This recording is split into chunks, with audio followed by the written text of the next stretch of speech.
ये तो आप सब जानते ही हैं कि किस प्रकार हमारे वैज्ञानिक दूसरे ग्रहों के बारे में काफी जानकारी इकट्ठा कर रहे हैं और न केवल उन्हें बाकी ग्रहों के बारे में काफी कुछ पता चला है, बल्कि वह चांद या फिर मंगल जैसे ग्रहों पर जीवन बसाने का भी सोचते हैं, ताकि भविष्य में पृथ्वी पर किसी अनजान तबाही के चलते हम इंसान पूरी तरह से समाप्त ना हो जाएं।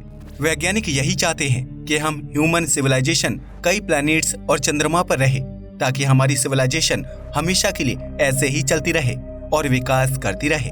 लेकिन ये तो आप सब भी मानते ही होंगे कि यदि हमें किसी अन्य ग्रह या फिर चांद पर जीवन बसाना पड़ा तो हम धरती से हर एक चीज को स्पेसशिप के द्वारा उस दूसरे ग्रह तक नहीं पहुंचा सकेंगे, क्योंकि सबसे बड़ी बात तो इसके लिए काफी एडवांस टेक्नोलॉजी वाले हाई कैपेसिटी स्पेस रॉकेट की जरूरत होगी।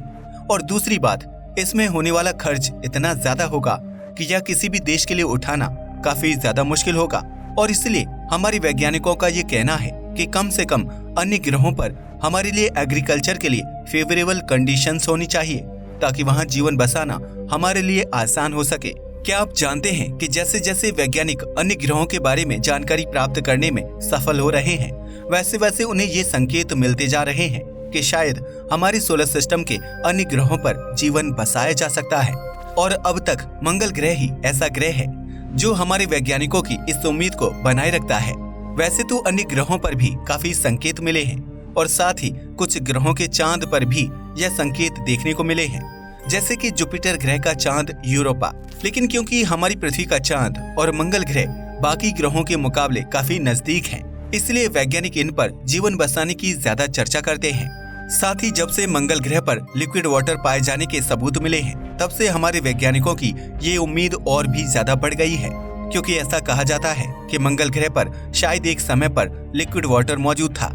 और इसलिए यदि भविष्य में मंगल ग्रह या फिर किसी अन्य ग्रह पर कॉलोनाइजेशन की जाती है, तो ये हमारे लिए बहुत ही जरूरी है कि कम से कम हम वहाँ उसी ग्रह के रिसोर्सेज का इस्तेमाल करके अपने जीवन के बेसिक नीड्स को पूरा कर सके। और इसलिए सबसे पहले यही सवाल आता है कि क्या हम किसी अन्य ग्रह पर फसलें उगा सकते हैं, क्योंकि यदि हमने किसी अन्य ग्रह या चांद पर घर शहर बना भी लिए, तब भी जीवन जीने के लिए सबसे ज्यादा जरूरी पानी और साथ ही पर्याप्त मात्रा में मिलने वाले फूड रिसोर्सेस ही होंगे। और इसलिए ये काफी जरूरी है कि हम अन्य ग्रहों पर भी पृथ्वी की ही तरह एक इकोसिस्टम बसा पाएं, जिसमें जीवन जीना काफी आसान रहे। क्या आप जानते हैं कि अभी तक हमारी पृथ्वी के चांद और मंगल ग्रह के साथ साथ हमारे वैज्ञानिक वीनस ग्रह के सरफेस को भी एग्रीकल्चर के लिए सही मानते हैं। लेकिन अब आप सोच रहे होंगे कि आखिर ऐसा क्यों है कि चांद, मंगल और वीनस ग्रहों पर फसलें उगाई जा सकती हैं। आखिर उनका वातावरण तो हमारी पृथ्वी के वातावरण से काफी अलग है। तो मैं आपको ये बता दूं कि किसी ग्रह पर यह पता लगाना कि क्या वहाँ एग्रीकल्चर संभव है या नहीं, उसके लिए सबसे पहले उसकी मिट्टी को देखा जाता है, क्योंकि ये तो आप सभी जानते ही हैं कि चाहे किसी भी तरह का पेड़ पौधा या फूल ही क्यों ना हो, उसकी मिट्टी ही उसके जीवन के लिए सबसे ज्यादा जरूरी होती है, क्योंकि वहीं से उसके जीवन की शुरुआत होती है। और इसके बाद उस ग्रह का एटमॉस्फेयर और कंपोजिशन देखी जाती है कि यदि वहाँ की मिट्टी से हमने किसी पेड़ पौधे को उगा भी लिया, तो भी क्या वहाँ का एनवायरनमेंट उसके लिए एक लाइफ सपोर्ट होगा या फिर नहीं।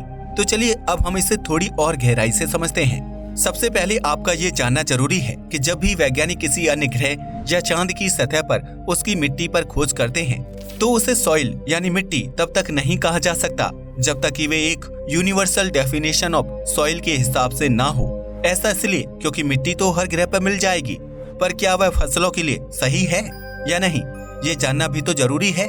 और यह जानने के लिए हमारे वैज्ञानिकों ने सबसे पहले अपनी धरती की मिट्टी को काफी गहराई से समझा और उस पर काफी सालों तक अध्ययन किया।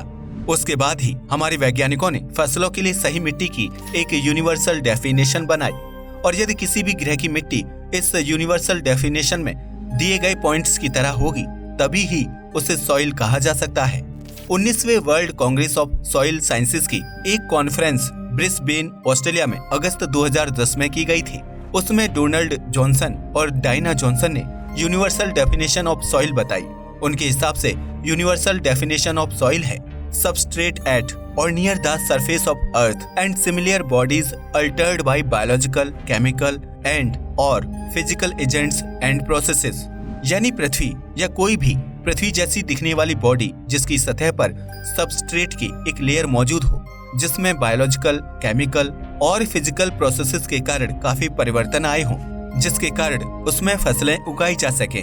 इसमें सबस्ट्रेट का अर्थ है कोई भी ऐसा मटेरियल जिसमें ऑर्गेनिज्म जीवित रह सके और उन्हें उनका पोषण भी मिलता रहे। लेकिन इसके अलावा और भी काफी चीजों का ध्यान रखना होता है, जैसे कि फॉर्मेशन ऑफ सॉइल। हमारी धरती पर सॉइल जब बनती है तब वह एक बड़े पत्थर या चट्टान में वेदरिंग नाम की एक प्रक्रिया के कारण बनती है, यानी एक ऐसी प्रक्रिया जिसमें यह बड़े पत्थर और चट्टानें छोटे छोटे टुकड़ों में प्रकृति में होने वाले परिवर्तनों के कारण ही टूट जाती हैं। फिर जैसे जैसे उनमें ब्रेक डाउन होता रहता है, वैसे वैसे यह मिट्टी का निर्माण करती हैं। हमारी धरती का चांद, मंगल ग्रह और वीनस ग्रह पर अलग अलग तरह से वेदरिंग की प्रक्रिया होती है। वीनस ग्रह की सतह पर उसके डेंस एटमॉस्फेयर के कारण प्रेशर काफी ज्यादा होता है और साथ ही वैज्ञानिक ऐसा भी कहते हैं कि वीनस ग्रह पर volcanic eruptions, corrosion, wind erosion और मीटेरोइड्स के कारण वेदरिंग होती है। और यदि बात मंगल ग्रह की जाए तो ऐसा कहा जाता है कि वहां पर मंगल ग्रह के तापमान और मीटेरोइड के कारण वेदरिंग की प्रक्रिया होती है। चांद पर यह प्रक्रिया मीटेरोइड्स और सोलर विंड के कारण होती है। साथ ही केमिकल इंटरेक्शंस भी इसमें सहायक होती हैं।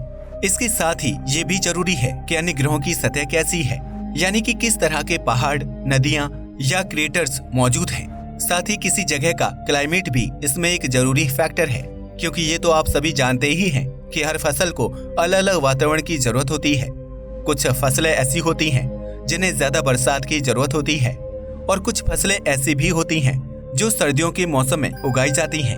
उसी प्रकार हर एक फसल को अलग अलग क्लाइमेट कंडीशंस की जरूरत होती है। यदि किसी ग्रह पर यह पता लगाना है कि क्या वहाँ फसलें उगाई जा सकती हैं या नहीं, तो इन सभी बातों के साथ एक और बात का हमारे वैज्ञानिक ध्यान रखते हैं, और वो है बायोटा। बायोटा का अर्थ होता है लिविंग ऑर्गेनिजम्स, जैसे कि बैक्टीरिया, फंगई, एनिमल्स और फ्लावर्स, यानी कि वहाँ का फ्लोरा एंड फौना। कुछ वैज्ञानिकों का मानना है कि यदि किसी स्थान पर बायोटा मौजूद ना हो तो वहाँ पर सही तरीके से फसलें नहीं उगाई जा सकती, क्योंकि फसलों को माइक्रो ऑर्गेनिज्म से मिलने वाले न्यूट्रिएंट्स की भी जरूरत होती है।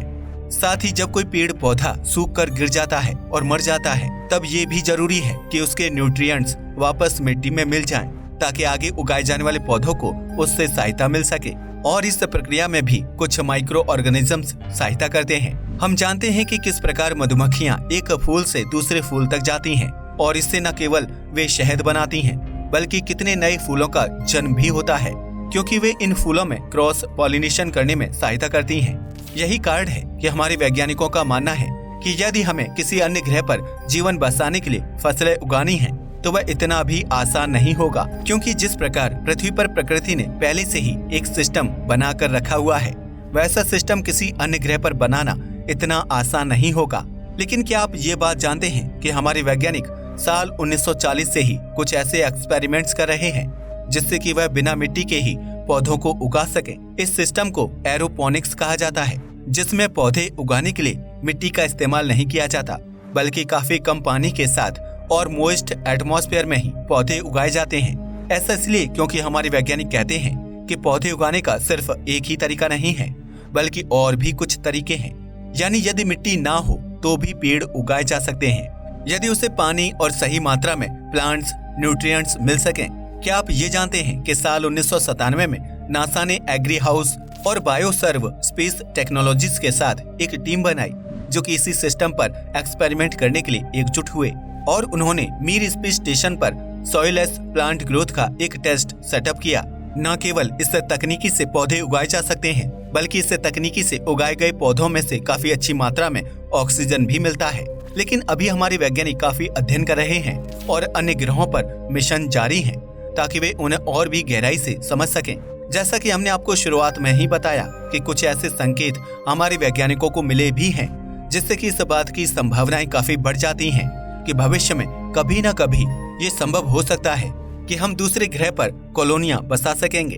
अब हम उम्मीद करते हैं कि आज आप ये समझ ही गए होंगे कि अन्य ग्रहों पर मिलने वाले संकेत के साथ साथ यदि उन पर सही वातावरण का भी निर्माण किया जाए, तब हम वहाँ पर पौधे उगा सकते हैं। लेकिन जैसा हमने आपको पहले बताया कि हमारे वैज्ञानिकों का ये मानना है कि फिलहाल चांद, मंगल और वीनस ग्रह की मिट्टी पर इस बात की काफी संभावनाएं हैं कि वहाँ कुछ आर्टिफिशियल एनवायरनमेंट और टेक्नोलॉजी के जरिए फसलें उगाई जा सकती हैं। इस तरह से भविष्य में इंसान खेती करते हुए ही दूसरे ग्रहों और चंद्रमा पर जीवित भी रह सकते हैं। ये हम इंसानों के भविष्य को बदल सकता है।